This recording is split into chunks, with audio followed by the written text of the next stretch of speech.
Earlier this year on so-called Liberation Day, President Trump put a huge amount of tariffs, up to eventually 145% on China, because we were getting ripped off, he said, and there was unfair trading practices between the two, and he was going to set it right. That set in motion a series of trade war issues with China, which continues to rage to this day. And where is all this going to go, and how is it going to end up in a good place for the United States? Because there are some challenging issues that even the president himself admitted on television this morning. To try and make some sense out of this, we have back with us for the first time in a while Lyle Goldstein, my colleague at Defense Priorities, who is a 20-year, before he came with us, he was a 20-year vet as a professor at the U.S. Naval War College, and is currently the director of Asia Engagement at Defense Priorities. Lyle, welcome back to the show. Really glad to be here, Danny. I'm a big fan. Well, and I appreciate that a lot, and I appreciate the fact that I'm a big fan of yours too. And it wasn't too long ago, just a couple of months back, I think, that you invited me up to Brown University to participate in some of the stuff you got going on up there, and really valued that experience. That was really cool. So hopefully, we can do that again one of these days. By the way, that was really good. Well, listen, let's just jump right into this because Trump a couple of days ago, kind of in a fit of anger, said, I'm going to throw another 100% tariff on top of China because of some of the things that they've been doing. And he was really unhappy about that. Well, this morning on Fox Business News, Maria Bartiromo asked the president, and to her credit, she didn't throw any softballs up there. She popped a fastball right down the inside part of the plate and asked him. I don't know what's going to happen. I can't tell you. We're going to meet in a couple of weeks. We're going to meet in South Korea, actually, with President Xi and other people, too. But we're going to meet. We have a separate meeting set up. If you put that 100% tariff on top of what's in place already, you're talking about 157% tariff on China. Can that stand? No. What is that going to do to the economy? It's not sustainable, but that's what the number is. It's probably not, it could stand, but they forced me to do that. Yeah, it might not really work, but it could stand. But I don't know. I mean, what do you make of that, by the way? We're going to just talk about that issue right there. This slapping 100% tariffs, now 157. Is it sustainable? No, I think that it's the president was very candid in his response. He made it clear, as is often the case, I think, with President Trump, that he's he will say what he's really thinking, so here, that was quite a remarkable admission. I'm glad that he, fully understands that.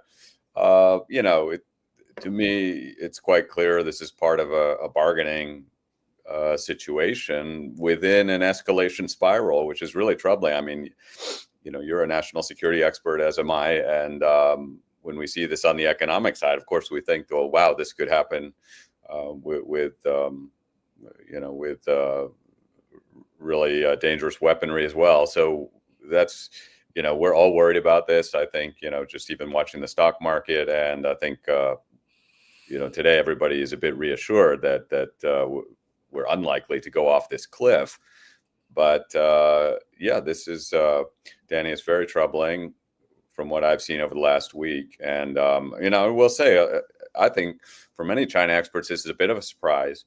We didn't, I think many of us considered that the relationship was, let's say, almost going better than we thought.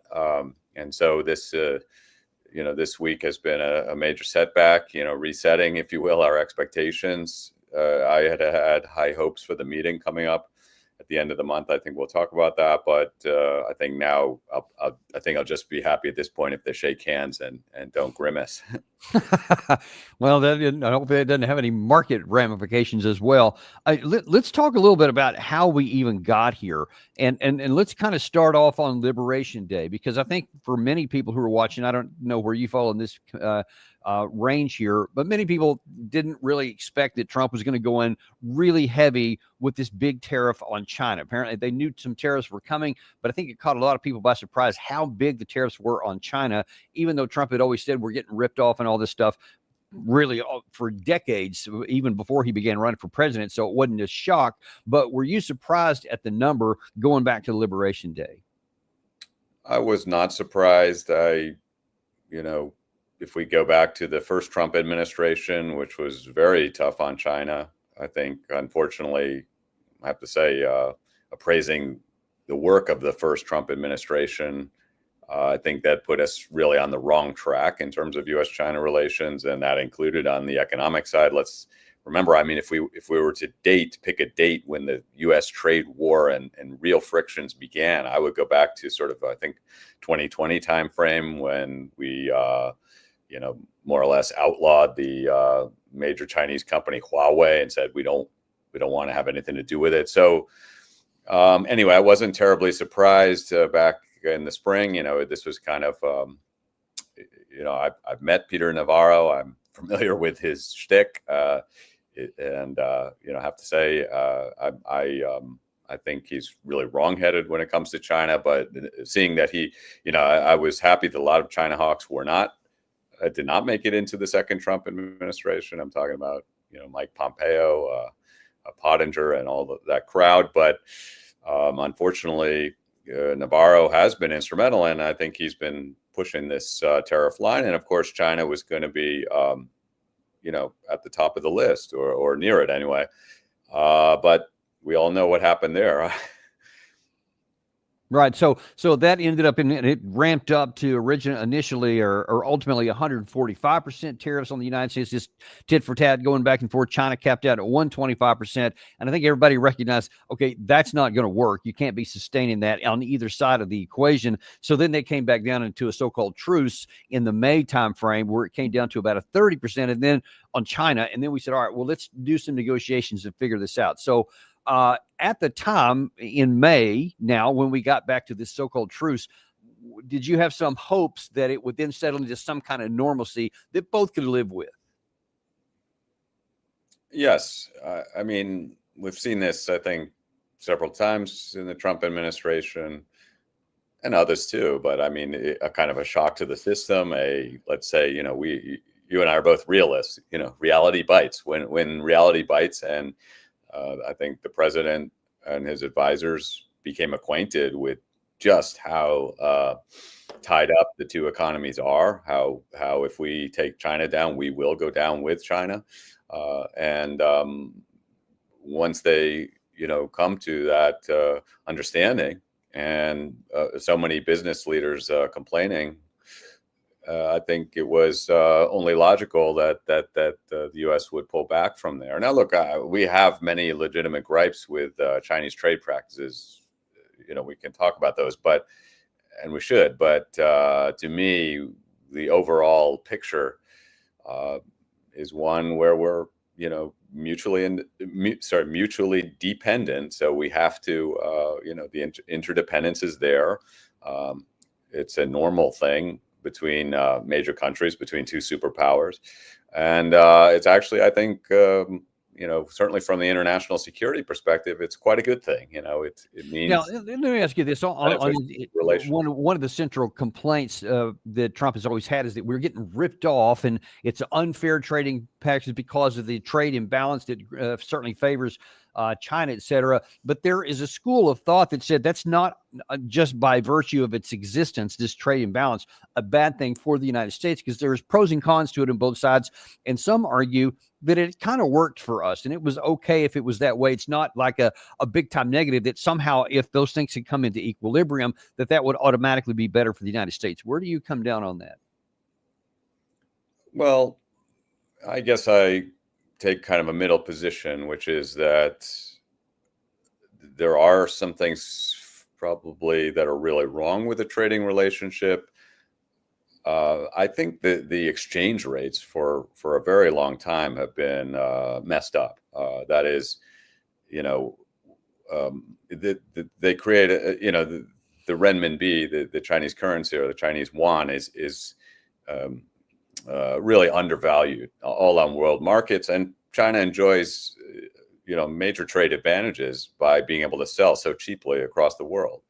I'm kind of shocked that this doesn't come up more. To my estimate, there should be a revaluation of the renminbi, and that would have major positive consequences for everyone, including China, but particularly it would help to rebalance the trading relationship. So there, I think and look, China doesn't allow labor unions, so that does raise some major questions about fairness, and I think these should be argued about at the WTO. So look, there are major problems. On the other hand, look, we can say that the United States and Americans in particular, well, yes, they have some, many legit complaints here, but they have also benefited hugely.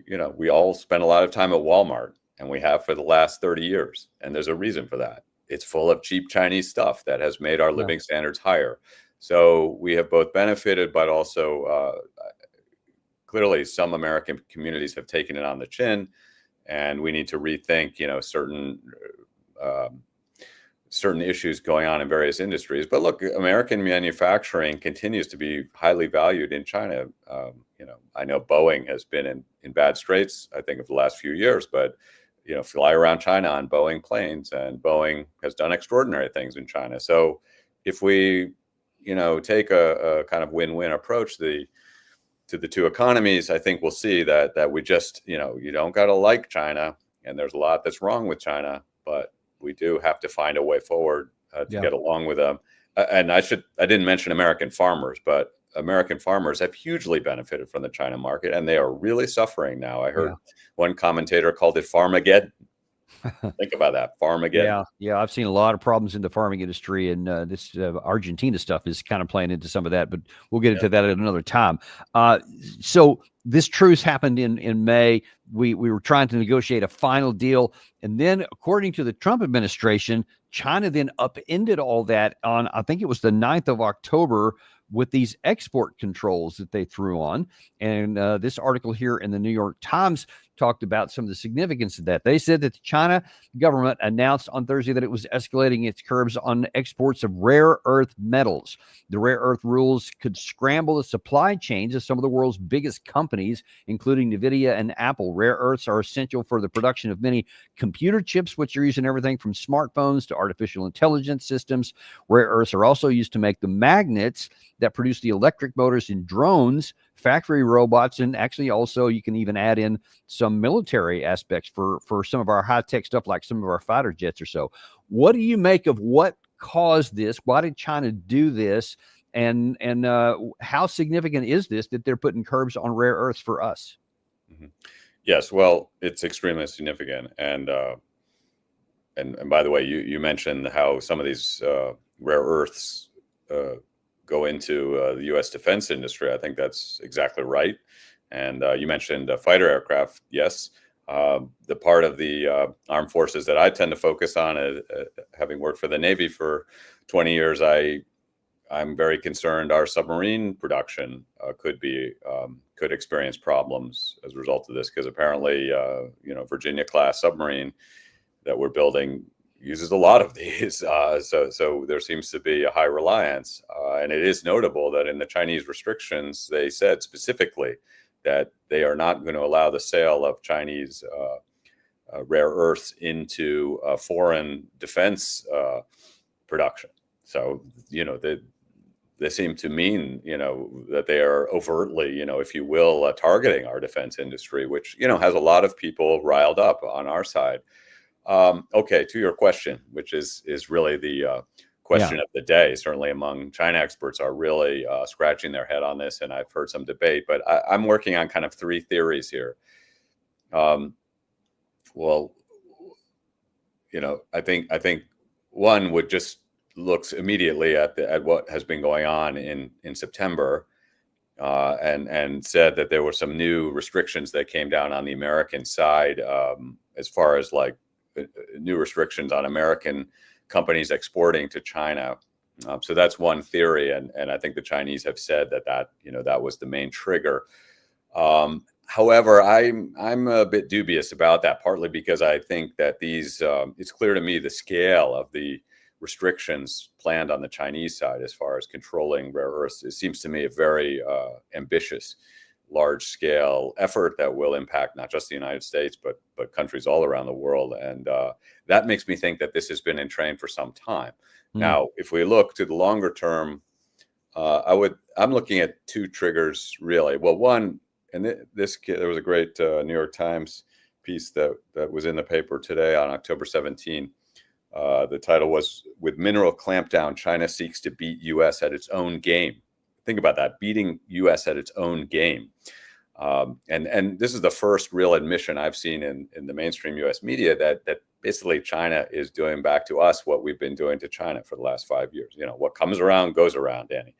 And I please take a look at this article, because it really lays out how that not only is China trying to put those very same restrictions that we've used, but to the letter. They have literally copied the regulations and the manner in which they're rolling these out. It really suggests they studied our behavior and are mimicking it, and then that's very troubling. And I do think it should cause some head scratching.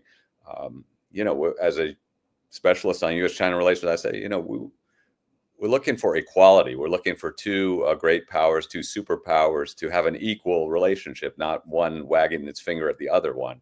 Yeah. And so that equal relationship, requires that we realize that we cannot coerce China in the way. So what is the gist of that? What is it that we have done that they're now doing back to us? Mm-hmm.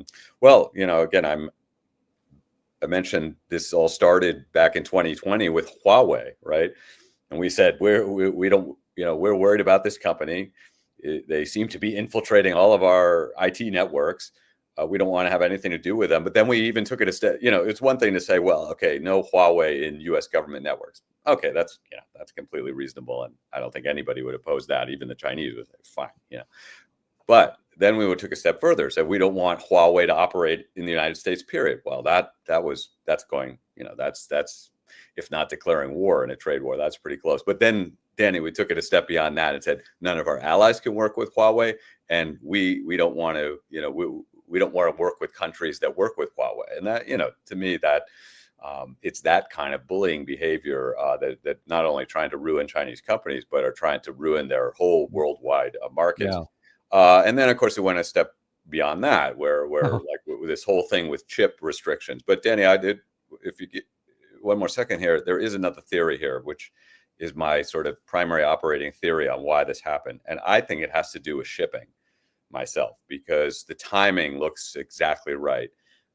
Look, I think China was willing to swallow a lot of the chips restrictions. I mean, you remember the CHIPS Act and all these kind of things going on with chips. So by all means, let's talk about chips. But I want to talk about ships, not chips. And in that respect, there was a new initiative by the Trump administration. It was floated, I believe, in January, February. You can read in the Wall Street Journal. There were several articles about it.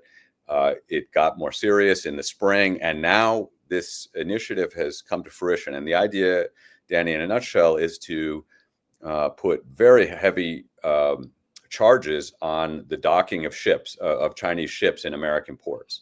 And we could talk about all the downstream results of such a policy. But I think the Chinese looked at that and said, this is an all-out American assault on the Chinese economy and on U.S.-China trade. And they, so in effect, they felt that was going nuclear.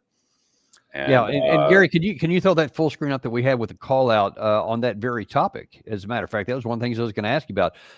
This is also in the New York Times here. Says the Trump administration broadened its trade war with China on Tuesday as it began imposing fees on Chinese ships docking at American ports. The long-planned action, as you said, I guess this is long-planned, is intended to counter China's dominance of commercial shipbuilding and help revitalize the United States' own shipbuilding industry, which was withered over the years. China's Ministry of Transportation threatened retaliation on Friday, saying it's planned to hit American vessels with fees when they dock. And I was checking the news just before we came on here, and indeed they have done that, except that they have accepted any American vessels that were purchased in China. So they're saying, hey, they do seem to be going after, I don't know if it's, you call it a tit for tat, but they sure are going punch, counter punch. How do you see it? But yeah, Danny, see, here's what I think the mainstream media is missing on this point, is that if you look at the numbers of U.S.-China trade, and the volume is huge. We're talking of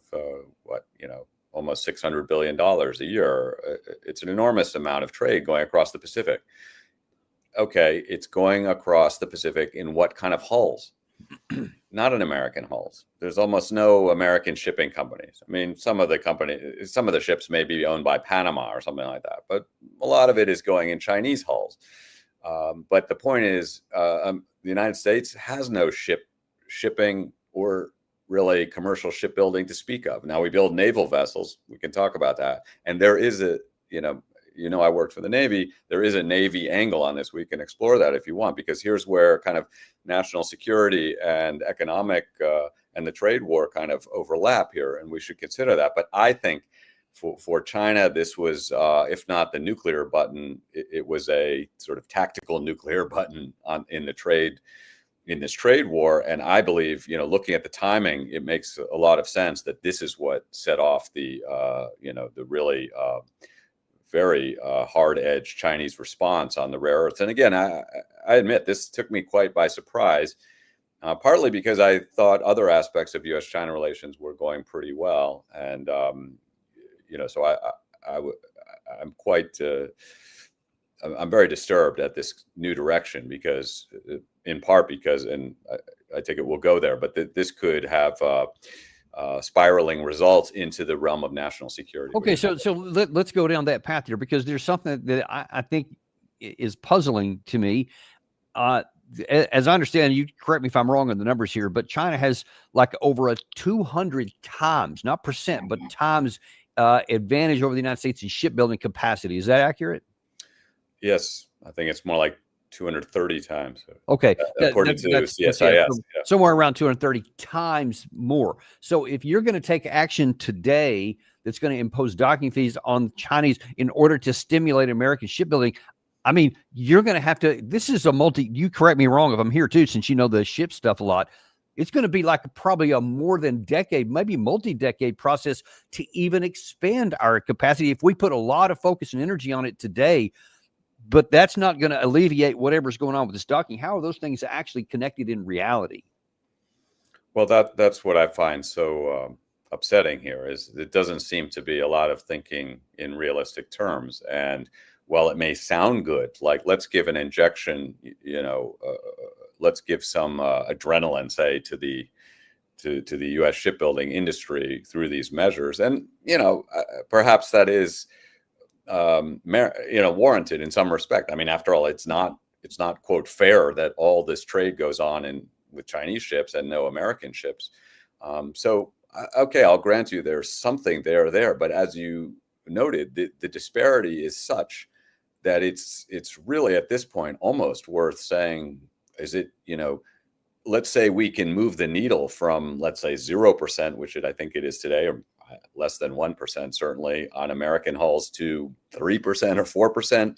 Probably that's what it would probably take a decade to get to a number like 4 or 5%. Man. And then what? What have we actually achieved? I mean, we may have put some Americans to work. We may have gotten the Philadelphia yard or some yards in Jersey or something working again. But the strategic benefit of that is very questionable, I would say. And moreover, as somebody who focuses on the Navy and naval strategy, I would say that this is really not well thought out. I mean, just to quickly, Danny, to make the point, our nation,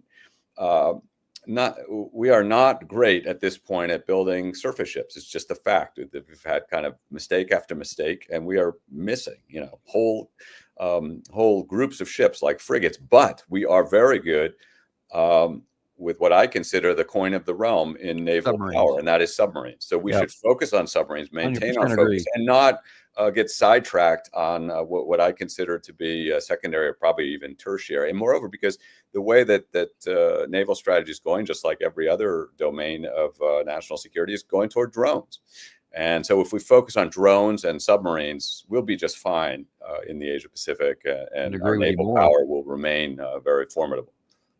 So here's where we are, though, and where do we go from here? Because, I mean, what you're talking about, there's two separate. There's commercial shipping, and then there's military, the Navy kind of shipbuilding issues, and those have very different strategies, I would suppose. But what's in place right now, it affects commercial shipping, our own commercial shipping for that matter. So here's where we are now. So we have an effective tariff rate of 157% on China. Trump acknowledged this morning that that's not sustainable. We have export controls on rare earths, which we need. And we have now these really expensive docking fees, which are going to come back almost like in reverse tariffs, if you will. It's certainly going to have an effect on our consumers. I mean, it can't help anything to it. How do we get out of this? It's not going to spiral things into a worse economic situation for us. Yeah, well, well, for one, I do want to say, I think one of the reasons that a lot seems to be going haywire here is I think there's a profound lack of China expertise at the top here. Probably, I would say, looking at when this administration got started, the foremost China expert by far at the top of this administration was Elon Musk. And I think we're really suffering right now because there's no, I can't think of really anyone in the top ranks of the administration who knows China well. So, So this is a major problem because you don't have to spend much time in China to realize that they are a trade juggernaut par excellence with the shipping and shipbuilding to accompany that. And the idea that you're going to chip away at this. Anyway, the simple answer to your question, Danny, how do we get around this, is I believe, for the president and his advisors to recognize that if they pull back on this port fees, like, let's say the port fees were going to increase, 1,000%. So walk that back to something like 100 or 200%, where you are throwing American shipbuilders a bone. Fine. Honestly, the people who probably make money off it are the South Koreans and the Japanese. But in any case, we're trying to cooperate with with South Korea to get some shipbuilders, give them some relief and some help. But anyway, I'm just saying we can compromise a bit. Certainly, we should compromise on the port fees because, as I said, there is no direct tie really to naval strategy as it's developing. And then China, I think, I predict they would walk back this very draconian rare earths moves, because I think they probably even realize that they're really scaring a lot of businessmen with this talk, including their own. But in many other countries, I'll just give an example of where China may have dropped a big rock on its own foot here. In the last month or 2 months, China's relationship with South Korea has really been improving in a positive way. That's good for the United States, even, frankly, I would say. There are market improvements. For example, South Korea was pushing through kind of like visa-free travel with China, and these countries are very close. So, I mean, that really could radically transform the relationship. So, this is all going very well. But now, all of a sudden, this is the South Koreans are getting caught up in the U.S.-China trade war, and this means a lot of turbulence ahead, a lot of headaches. So even for China trying to do business and improve its relations with South Korea, which I think is a major goal of Beijing. Well, I want to shift gears here because so bottom line is there's no easy answers for the administration, and I don't know if they're going to do that. And he still has this issue of this 157% tariff rate that, I mean, he can't just leave that there. He knows it's unsustainable.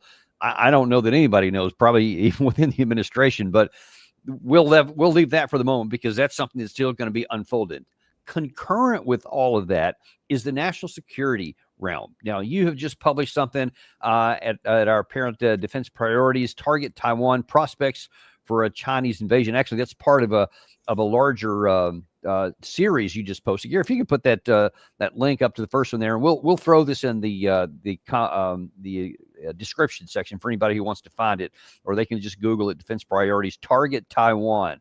And there's 4 separate subcomponents of that, which maybe we'll have you back on to talk about the rest of them later. But I do want to look on that first one there about the challenges for Chinese invasion if they decided to invade Taiwan, because that's one of the biggest friction points, potentially even more than the economic stuff between the United States and China, going especially back into the Biden administration, where 3 or 4 times he said, yeah, we will fight China over Taiwan. Even though he tried to walk it back, he kept on saying it.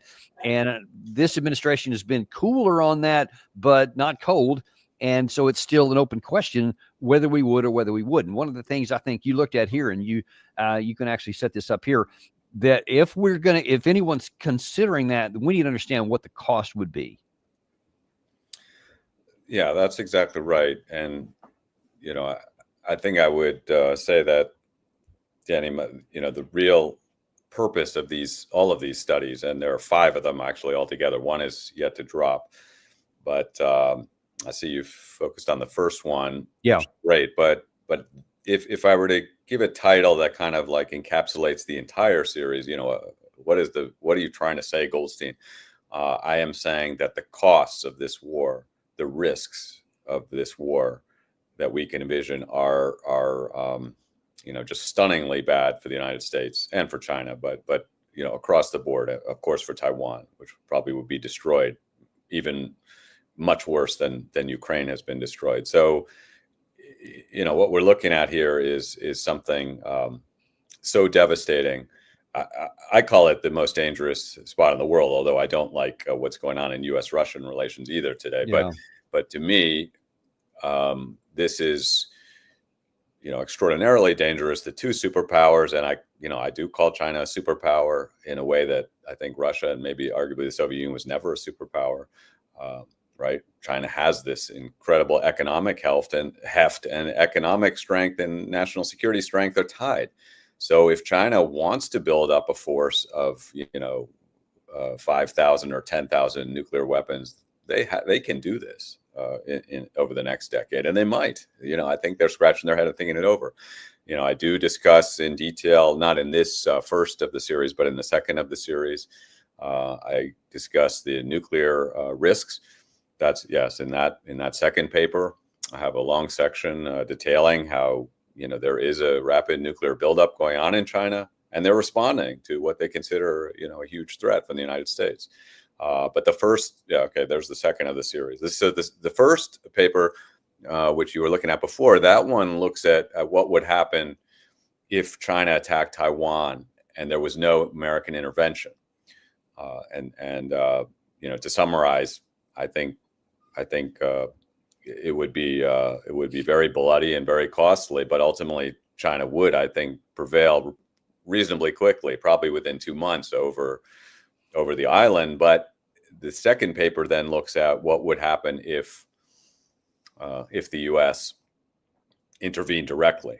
And I know, since we're Americans, we may focus on that second paper because we want to know, how many Americans would die in this. And I'm telling you, my assessment is this is the cost would be enormous. And I actually want to ask a few specific questions about that, really, which would be in a case for either scenarios 1 or 2, with or without U.S.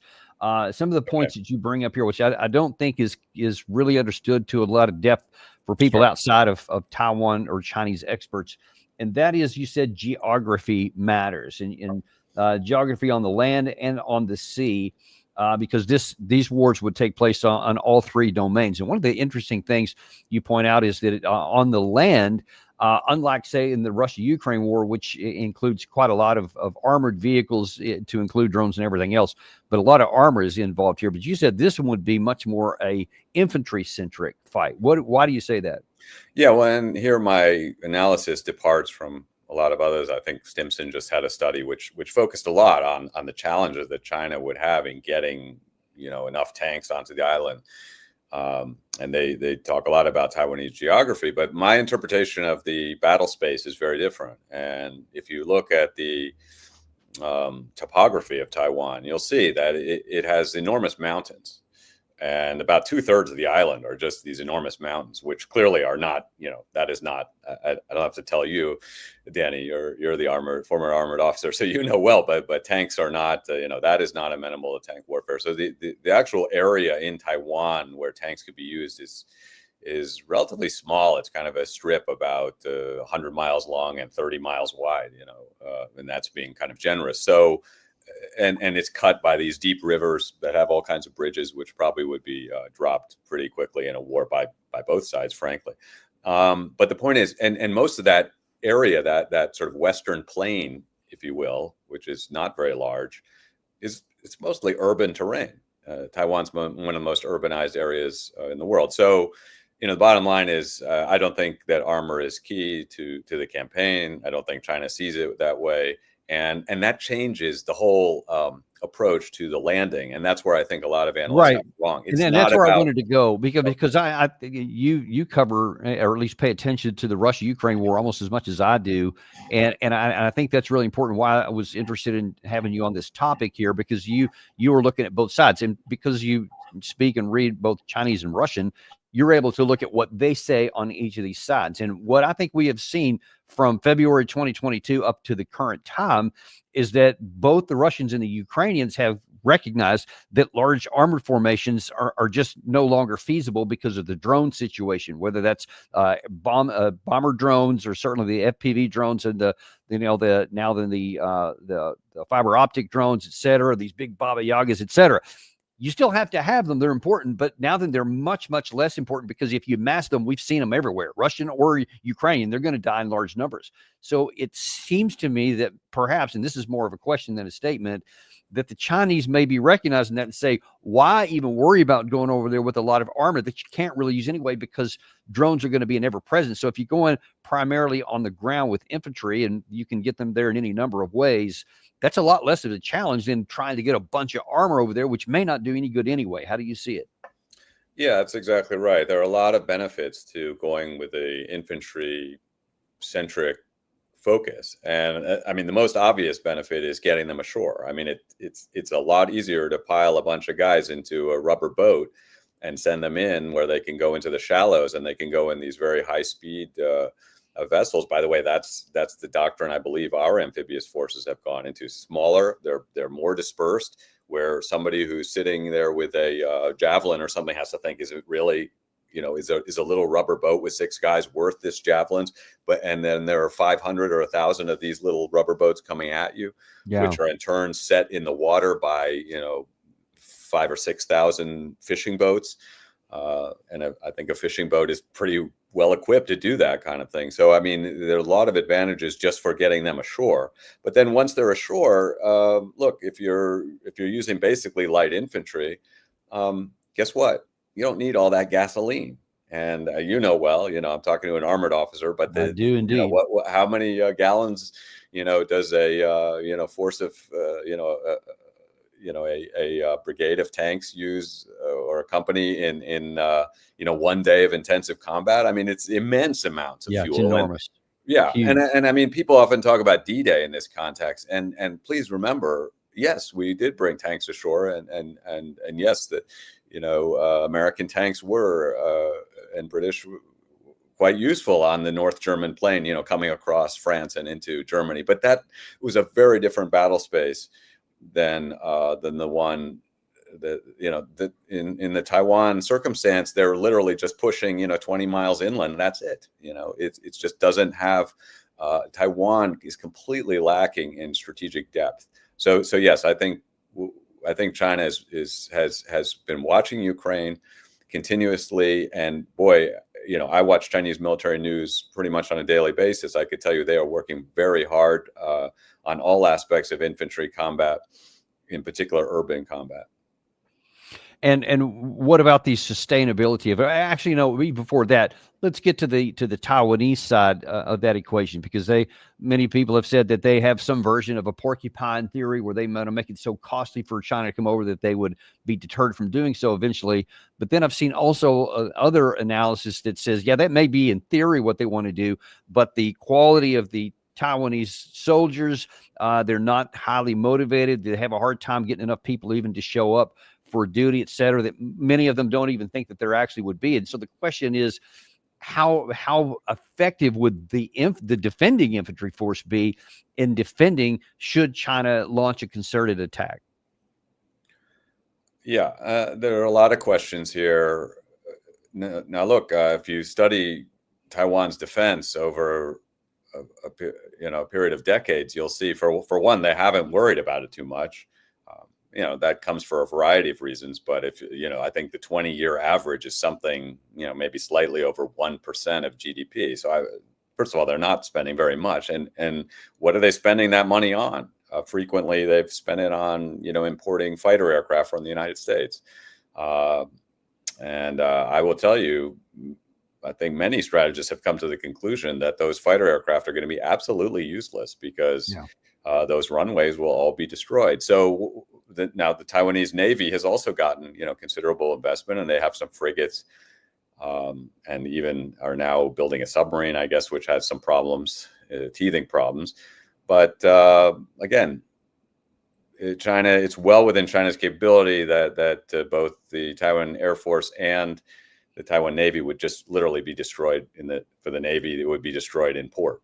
Literally the ships would be sunk at the pier, most likely. Okay, well, what about the ground forces? As you imply, that's a pretty important group if you're facing an invasion. And indeed, there has been a kind of refocusing where I think many analysts are saying, well, boy, the Taiwanese would be wise to really stop pumping up their Navy and Air Force, which have real problems, just getting into the fight, and put it all in on the ground forces. So they've been neglected, like I said, for decades. They've always been the kind of poor cousin or poor sibling, let's say, in the group of the Taiwan Armed Forces. They don't even fill the roles of their active force, which are under 100,000. So, I mean, if we compare the active forces, reserves are something different, and reserves are said to be neglected in Taiwan too. But if you compare the active force, we're talking about over 1 million Chinese active ground forces against less than 100,000. So the odds, when we're talking about professional soldiers, are pretty steep. Now, look, I'll give you that reserve forces can play a role here, but I think even in simulations, they're rated at, even less than half the combat power of the professionals. And I think Taiwan's reserves are in deep trouble, from what I understand. Now, look, reforms are recommended, and I join that group of people saying, well, Taiwan probably should focus on its reserves, but I think they're in very, very deep trouble. And you can't, as you know very well, Danny, you can't just wish your way out of this and say, oh, we'll change this regulation on reserve training and suddenly, Taiwan will be fine. No, it really, as colleagues and I have been saying for over a decade, is really what Taiwan needs is probably just to dig, because they're facing a whole lot of firepower coming at them, which right. And and by the way, just we've had Colonel Doug McGregor been on our show a number of times, and he's written a couple of different books specifically on that topic. And he says emphatically that if you wanted to transform your ground forces, you better have a full decade, because that's what it's going to take to turn it really into something good. And that's a decade of concerted year after year focus, effort, training, and funding and logistic support and all that. And I haven't seen that so far. He's exactly right. Of course, McGregor is fantastic, but it's also, again, I'll double underline the point that it's always the Air Force and Navy in Taiwan that have always gotten, the most money and the best, the best people and so forth. So it's, transforming that onto its head with this porcupine strategy, let's say it's easier said than done. Right. Yeah. There's no question about that. When you get in terms of who wins and who prevails in modern combat, really in any combat, I mean, you can go back centuries, really. One of the real driving factors, aside from training and organization of your forces, logistics, those things that are indispensable, they're crucially important. But there's another factor, and I think that is the motivation and the morale of the two sides here. And I think that there's a misapprehension in the Western view, certainly in the United States, that I wonder if you could talk to in that. And you mentioned this in some of your pieces here, the focus and the importance that the Chinese face on reunification with Taiwan. I think you used the term, you said that it is a core issue for the Chinese, meaning that they're not going to be easily dissuaded. And if we send some more arms and ammunition and weapons and some additional capabilities, that's not going to make China go, all right, well, it'd be just too much, whatever.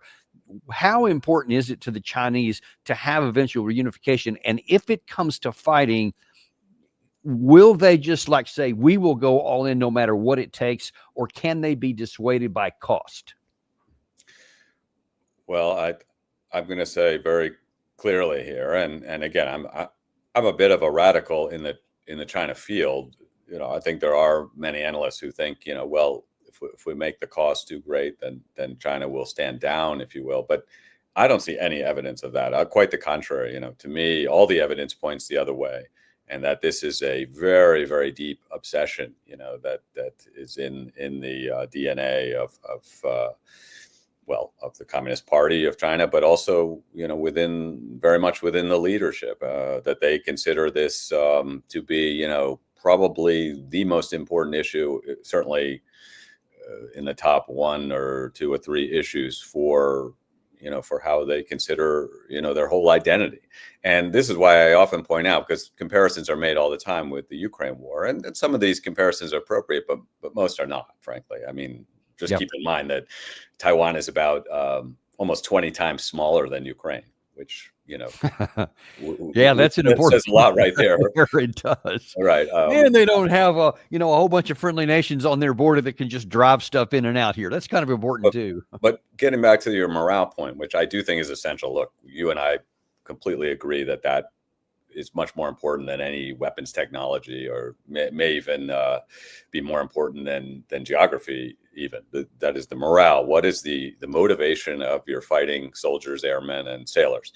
And to me, what I've seen is that when we say this is a core interest of China, what do we mean? I mean, this is literally integrated into all aspects of national life in China, but also of military life there. And so from day one of a soldier joining up in the PLA, he is told his central mission is to protect and unify the country. So this is every Chinese officer knows this, and soldier and so forth.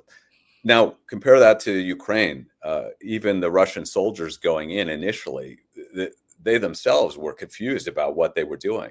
And I myself worked some with the Russian military, the Russian Navy, and so forth. And if any of them, back in 2010 or something, or 2005, could even imagine the idea of Russia and Ukraine going to war, it seemed like completely ridiculous. So put those two situations side by side. In China, these people have been training for their entire lives, and their entire mission set, their entire focus. Yeah, they do a few other things, Great point. But they're almost 100% focused on this mission. Whereas in Russia, this was really shocking to the Russian military itself to be given this mission of getting heavily involved against Ukraine, and even to this day, Russia. There are a lot of Russians who want no part of this, but I think that's just not at all the case in China, and you see that in the kind of focus and how China is developing all its strategies. I mean, the Chinese military, it all comes back to Taiwan ultimately. I mean, sure, they will engage in other things like the carrier program, for example, that's been a lot in the news. You don't need carriers to invade Taiwan, so you may scratch your head and say, what are they really doing with these? But ultimately, even the carrier program, everything is linked to Taiwan, and that kind of focus.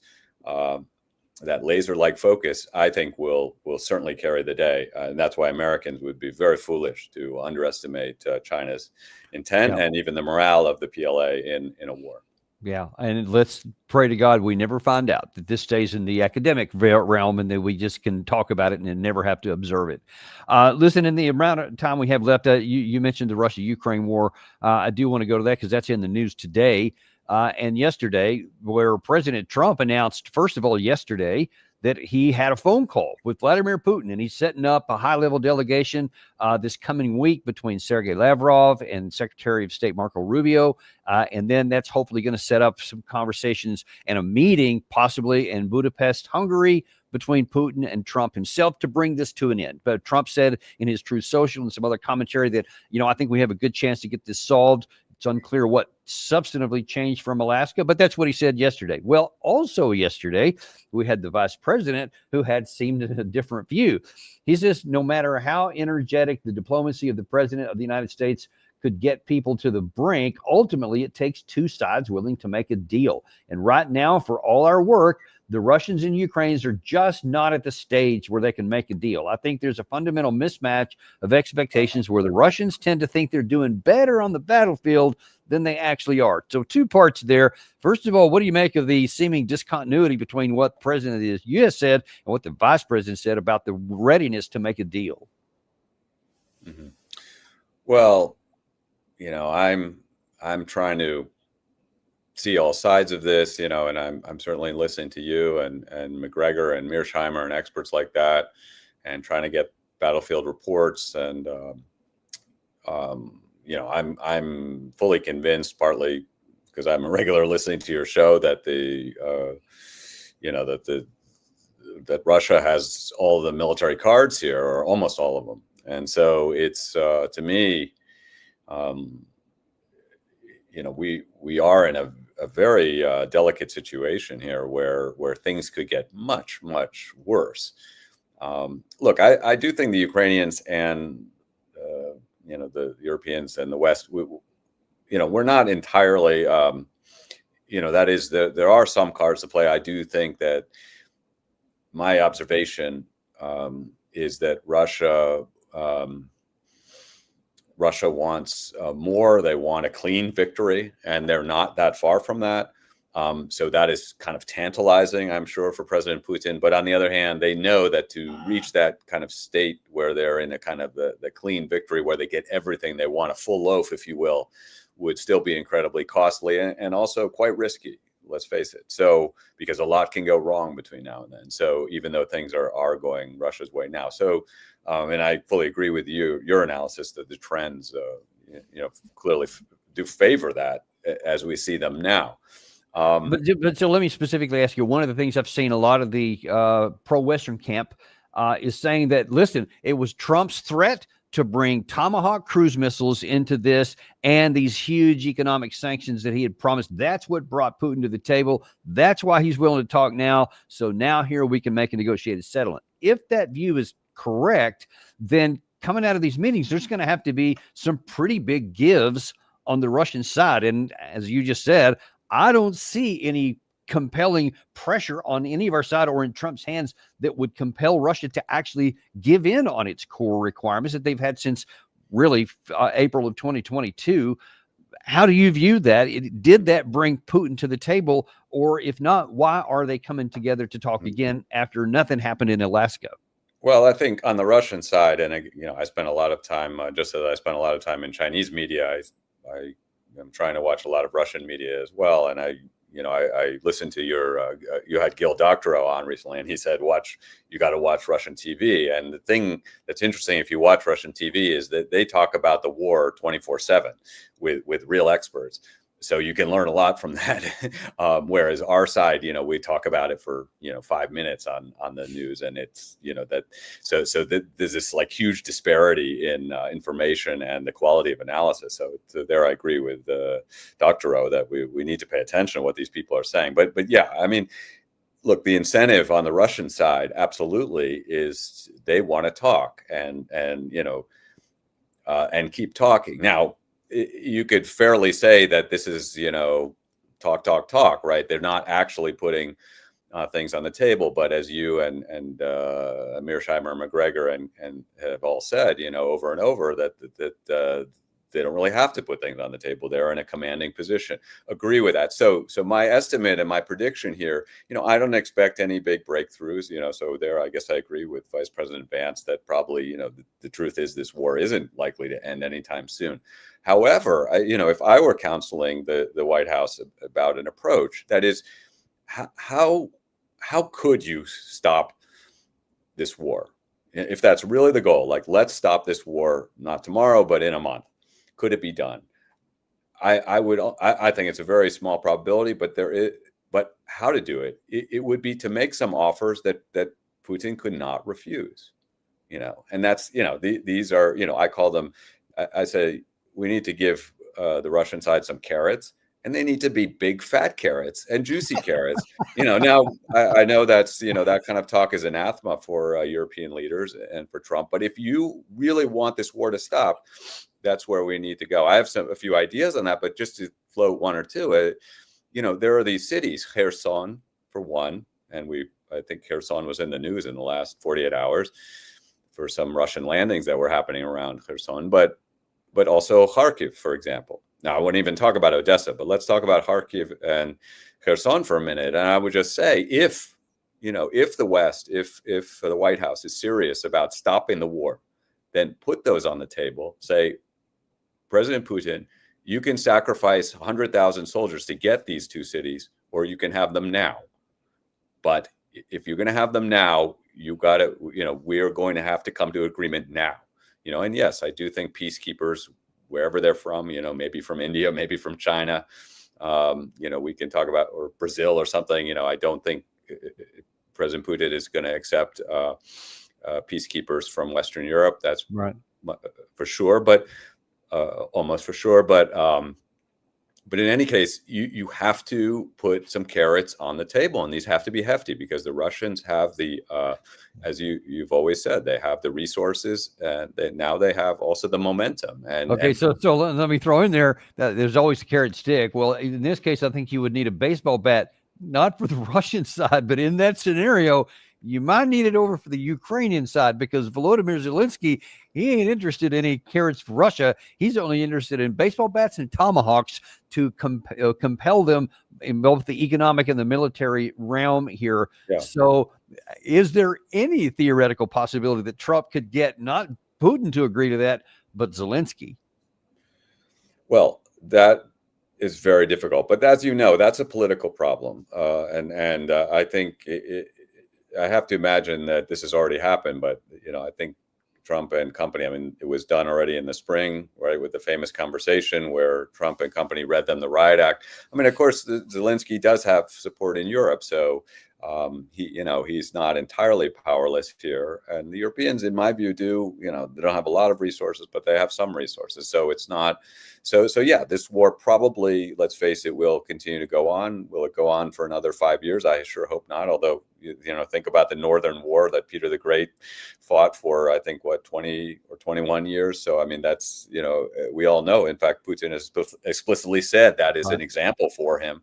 And so I don't rule that out. And if we're wise, and if the Ukrainians are wise, and everybody is wise, we will look for a way out, and hope that people, these catastrophic losses will come to a stop. I would say, last word I would say here, Danny, is that I think, okay, we can all sort of pray for that grand bargain that ends it. And I've put a few ideas on the table, but understanding they're not very realistic. But what is realistic to me, we should be searching now, before this, possible Budapest summit, which I welcome. I think, I do think talking is always better than fighting, certainly between the U.S. and Russia, when we're both nuclear armed to the, right, completely and thoroughly. That what kind of interim solution? And here, like the grain deal, which happened, fairly early in the war, that's a pretty good example. One idea that I'm kind of promoting is, think about, I think the North Koreans have played a role in this war, and I think they may play a future role in this war, but sort of maybe this would be a good short-term goal for the White House. Like, let's get the North Koreans out of there. That's disturbing all across the board, and it has given Russia a lot of combat help. But how could we reach a deal, possibly involving, South Korea, that kind of brought the North Koreans home, let's say, and as an interim kind of deal. And I have more ideas on that, but to me, that's where what we probably need to look for in the short term. We have to start to build some trust. There's no trust at all among the many parties now, and it's hard to very, very hard to reach an agreement, even any kind of agreement, if there's no trust. Yeah, and I don't see any prospect of that, especially from the Ukraine side. They don't trust anything on the Russian side, and I can't even imagine them agreeing to that. So I hope it does too. That's why I've just been kind of scratching my head. I don't know where there is room for any kind of a breakthrough to happen, either in next week's talks, today's talks, because we're still waiting on a press conference even right now of President Trump and Zelensky. In light of his conversation yesterday with Putin. And so it's everybody's going to be real interested. We certainly are, about what he's going to say next. But yeah, well, as you've always said, I just don't see it.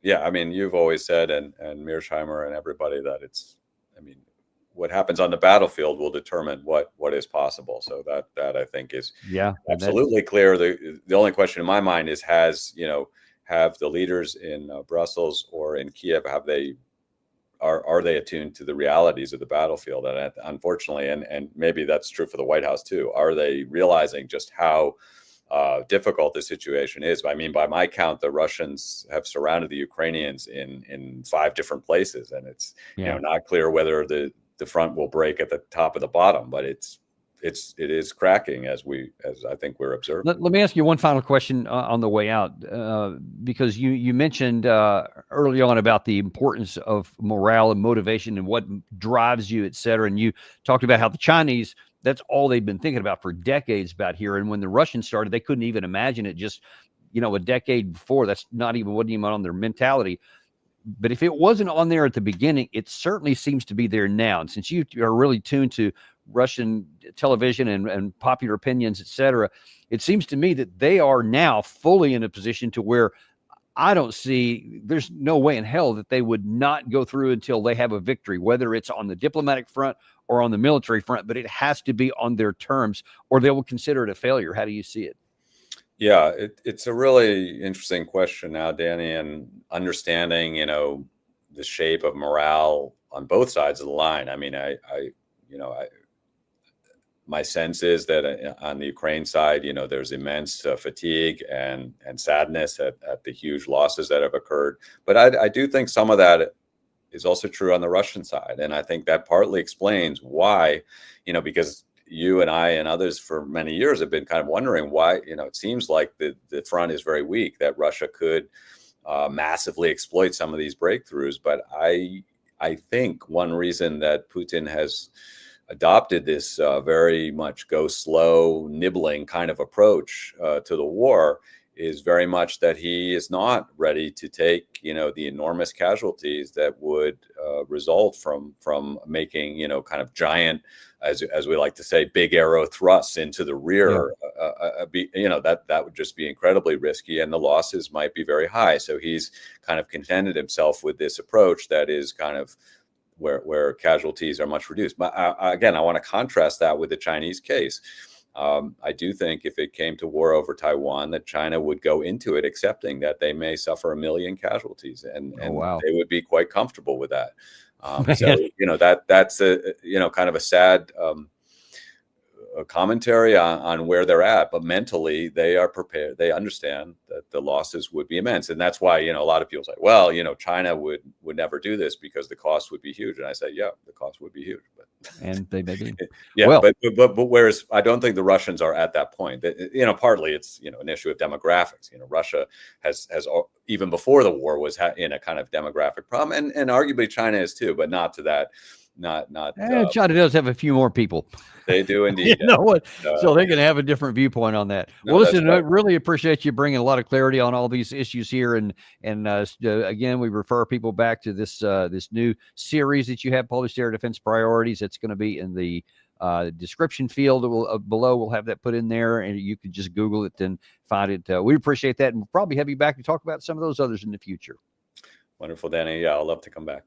Thank you very much. We appreciate you guys. And by the way, like we said, we're going to be coming back this afternoon where Trump tomahawks and meeting with Zelensky. Where is this all going? We're still waiting to find out what kind of commentary comes out of the White House today with Zelensky. All ears are going to be on that, and we will have it for you this afternoon at 3 or 4 p.m. Going to be depending really on what happens with the announcement. So as soon as we do, keep an eye on the timer here, and we will let you know. We look forward to seeing you then on the Daniel Davis Deep Dive.